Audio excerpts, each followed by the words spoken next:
Et toi Mino, ok. Et toi Mino, t'en penses quoi? Et toi Mino, t'en penses quoi? Bonjour, bienvenue dans ce premier épisode de notre podcast Et toi Mino, t'en penses quoi?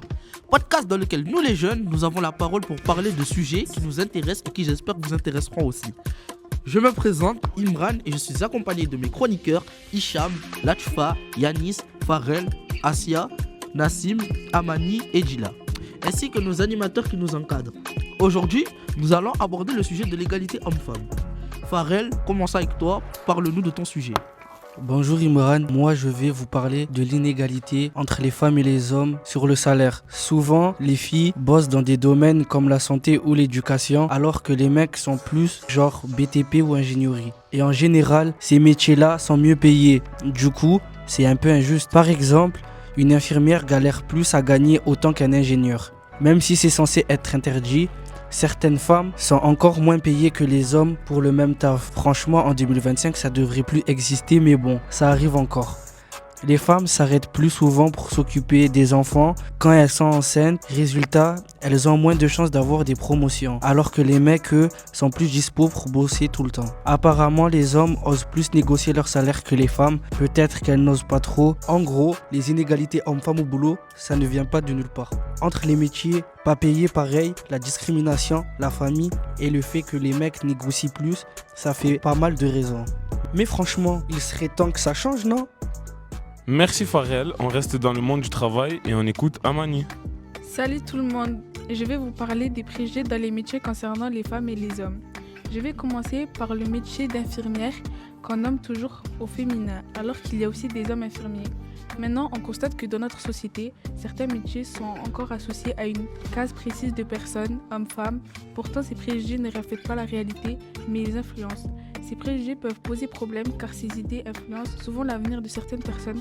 Par exemple, un garçon qui rêve de devenir instituteur peut se sentir jugé. On ne le voit pas forcément, pourtant, même pour un futur métier ou en pleine orientation, on entend parfois des jugements comme par exemple « c'est pour les filles ça » ou alors « c'est pour les garçons, il n'y a que des garçons ». Selon l'INSEE, le métier d'infirmière, il est grave féminin. Il y a environ 87% des femmes pour juste 13% des hommes. Merci Amani. Maintenant, nous allons écouter Latchfa. Salut tout le monde, alors aujourd'hui je vais vous parler de l'inégalité homme-femme dans le sport. Alors tout d'abord déjà l'égalité homme-femme veut dire que les hommes et les femmes doivent avoir les mêmes droits, les mêmes chances et les mêmes possibilités dans tous les domaines comme le travail, le sport ou les politiques. Pendant longtemps les femmes ont été exclues du sport comme certaines disciplines comme la boxe. Elles ont été acceptées en 1970 dans le monde, contrairement en France en 1998. Le sport féminin est moins diffusé comparé au sport masculin. Après avoir fait plusieurs recherches, nous pouvons voir qu'il y a 60 à 70 millions de spectateurs pour le foot féminin contre 90 millions pour le foot masculin. Nous pouvons voir qu'il y a plus de spectateurs pour le foot masculin. Dans les salaires et les primes, les salaires ne sont pas égaux. Par exemple, dans le foot, une joueuse pro gagne moins qu'un joueur masculin. Prenons exemple sur les deux ballons d'or. Alaina Bonmatí, son salaire est d'environ 1 million d'euros comparé à Ousmane Dembélé qui est de 10 millions d'euros. Les femmes sont souvent jugées sur leur apparence plutôt que leur performance. Merci Latchfa. Place à Djila et sa chronique sur le harcèlement. À l'école, 14% des collégiens disent être harcelés et au boulot, environ 20% des femmes ont déjà été victimes de harcèlement sexuel. Dans la rue, c'est carrément 80% des femmes, toutes âges confondus, qui disent avoir été victimes de situations de harcèlement sexuel. C'est énorme. Les femmes et les filles sont beaucoup plus touchées par le harcèlement sexiste ou sexuel. Remarques sur le corps, gestes déplacés, insultes, ça devient presque banal. Alors ça ne devait pas l'être. Les hommes peuvent aussi être harcelés, bien sûr, mais c'est plus rare. Souvent parce qu'ils sont perçus comme plus forts physiquement ou qu'on parle moins. Et du coup, certains gars n'osent pas en parler par honte ou par peur de se moquer d'eux. Au final, tout le monde peut être victime du harcèlement, mais il faut le dire clairement, les femmes sont beaucoup plus touchées par le harcèlement sexuel et ça, c'est pas normal. Effectivement, Djila, c'est pas normal. Maintenant, on va écouter Asia qui va nous parler de la parentalité. Salut à tous. La parentalité, c'est tout ce qui concerne les responsabilités et les rôles des parents envers leurs enfants. Franchement, quand on regarde la réalité à la maison, ce sont souvent les mamans qui font le plus. Elles s'occupent des enfants, des tâches ménagères et aussi plus responsables de l'éducation et du quotidien. D'après les recherches que j'ai trouvées, parmi les familles avec un enfant de moins de 6 ans, environ 31% des mères ne travaillent pas à temps plein à cause des enfants. 16% n'ont pas d'emploi du tout et 15% travaillent à temps partiel. Chez les pères, dans la même situation, c'est seulement 5%. Chez les hommes, je les vois souvent comme les protecteurs, ceux qui apportent l'argent au foyer. Ils participent plus facilement aux loisirs, aux jeux ou aux sorties, mais moins aux trucs du quotidien. Aujourd'hui encore, les statistiques montrent que les femmes font beaucoup plus de tâches ménagères que les hommes, environ 75% contre 25%. Donc même si les choses ont évolué et qu'il y a eu des progrès, il y a encore pas mal d'inégalités entre les mères et les pères à la maison. Et perso, je trouve que ce serait bien que ça change, que les tâches soient mieux partagées, parce qu'au final, éduquer un enfant ou faire tourner une maison, ça devrait être un travail d'équipe. Merci à toi, Asia. Nassim, dans la politique, ça se passe comment? Salut Imran. Écoute, moi je vais te parler de l'égalité homme-femme dans la politique. Selon moi, l'égalité homme-femme apparaîtra dans la politique un jour certes, mais un jour lointain. Laisse-moi te développer mes pensées.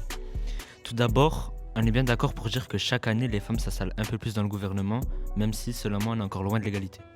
Mais prenons un exemple simple, pour montrer l'évolution de la place de la femme dans le gouvernement, mais qui est encore loin de l'égalité. Tout simplement, dans les 5 républiques qu'on a connues, aucune femme n'a été au sommet du gouvernement, et même pour faire plus simple, lors de la première Assemblée nationale, qui permet aux députés de voter pour les lois, il y avait seulement 5,6% des femmes à cette Assemblée. Alors que maintenant, il y a plus de 37% de femmes à l'Assemblée nationale. Ce qui présente certes une évolution, mais malheureusement pas si énorme que ça, puisque nous sommes toujours pas au sommet du pouvoir républicain.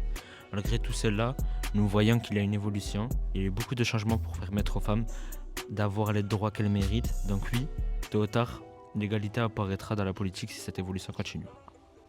On l'espère, Nassim, on l'espère. En tout cas, merci pour ta chronique. On va finir avec Amine qui va nous parler du sexisme. Salut Imran, aujourd'hui, moi je vais vous parler du sexisme. Alors c'est quoi exactement?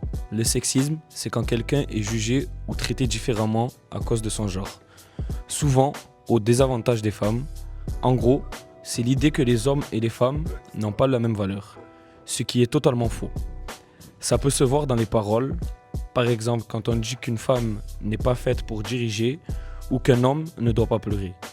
Ça existe aussi dans les stéréotypes, quand on pense que les femmes sont forcément douces et les hommes forcément forts. Et puis, il y a les actes concrets. Refuser d'embaucher une femme parce qu'elle pourrait avoir un enfant, payer un homme plus cher pour le boulot, ou se moquer d'un garçon juste parce qu'il aime des trucs considérés comme féminins. Franchement, le sexisme, c'est nul. Ça crée des injustices pour tout le monde et ça empêche les gens d'être vraiment eux-mêmes. Je pense qu'il faut qu'on arrête de mettre les gens dans des cases peu importe leur genre. Chacun devrait avoir les mêmes chances, les mêmes droits et surtout le même respect. Merci à tous et à toutes pour vos magnifiques chroniques. On se retrouve une prochaine fois avec un sujet qui va vous plaire, on en est sûr. Et toi, Emino, t'en as pensé quoi?